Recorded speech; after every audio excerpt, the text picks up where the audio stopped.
Hello guys, today we are going to change the charging port off of this older Samsung tablet since the pins are completely destroyed and if needed to be charged it has to be done with an external power supply and that's not very practical, especially not when most of them won't even charge it to 100% but maximum of like 70%. Always use proper tools, but since I've done this before, I could just easily do it like this. I have this laying around right now. So the first thing you're going to want to do is very safely pop off the back cover to get inside. Just like this. I bought this one second-handed because it looked like a fun project for me. And it pretty much is, but the only problem was that I didn't see the micro USB ports completely destroyed. And I don't know what happened in there, if they just shoved in a Type-C cable or so. But first you're going to want to place them all on the sides. Have these plastic borders around the display itself, so you're just going to prop that up with your fingernail. Just make sure not to bend the display too much, since that could easily crack. Just try to be very careful and push gently, so it will pop off but not damage anything else. Sometimes you might need a little metal pry tool like this, but make sure not to stab the battery at all times, because if you do, it is going to blow up. Well, if it has some charge, because you don't need to change the USB port for nothing, you know? Always discharge it to below 25%.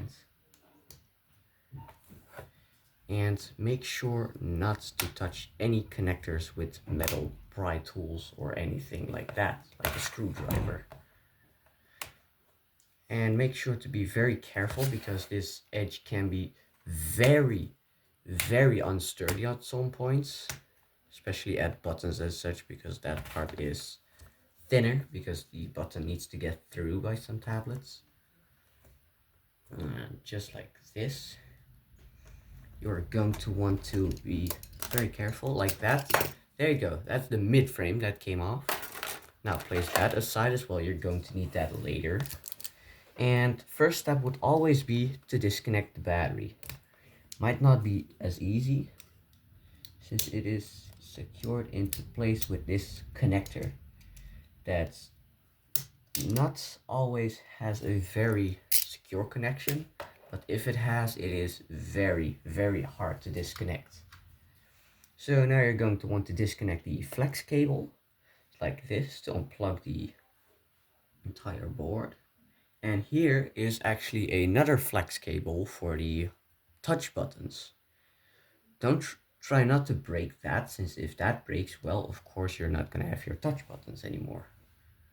And that is not fun, you know? So what do we need? Now, of course, a fitting screwdriver.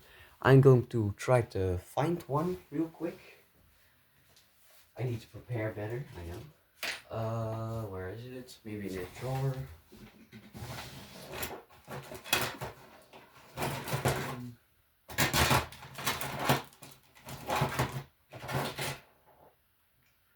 Always try to find a fitting one. And the biggest fitting one, not like it's barely fitting, but the best one in size. And what you're going to want to do is unscrew these two screws. And this one won't fit, yippee. I'm going to try to find a new one real quick.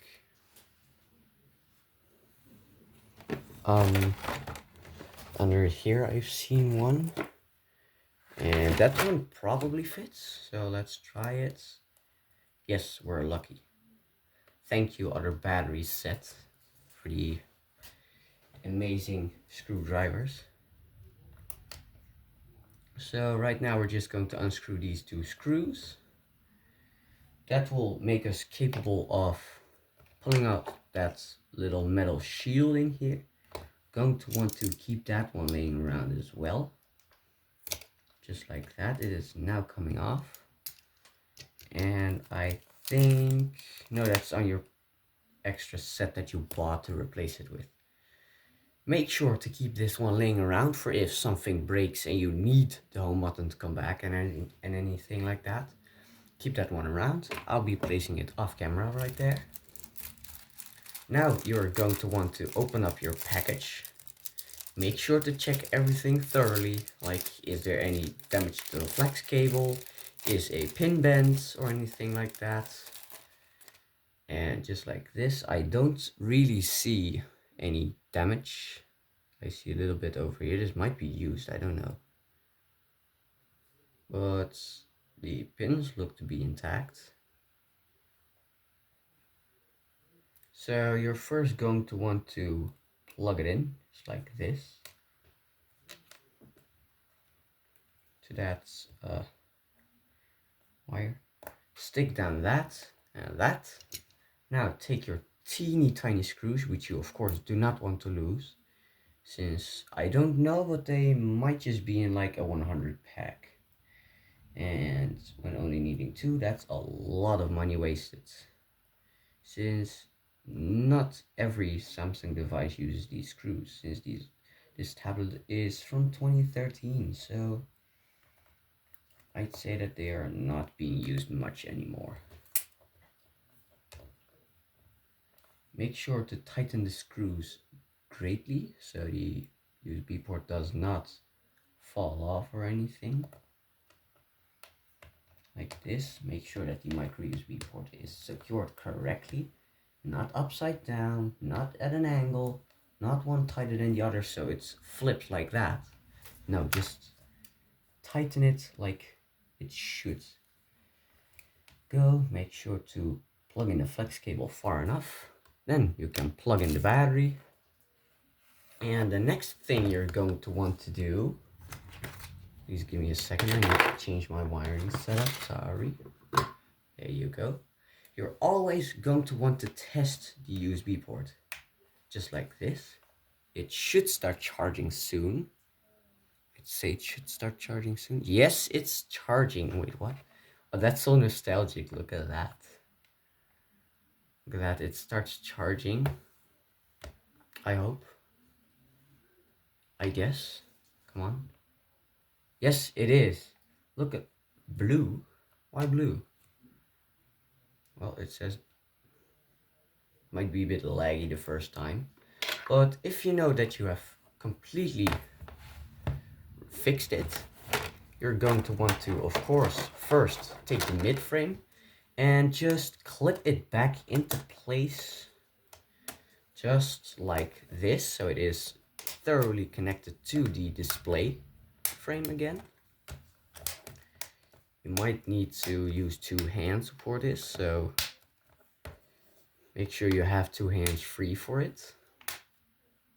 And just like this, it should be connected good. And you're going to want to take the back panel and look at where the camera hole is. Just simply line it up with a corner and just clip it into place, since the corners are way stronger than straight parts for some reason. Okay, this, you just click everything into place. Like that. You might hear like crackling noises, but 9 out of 10 times that's just fine. Just like this.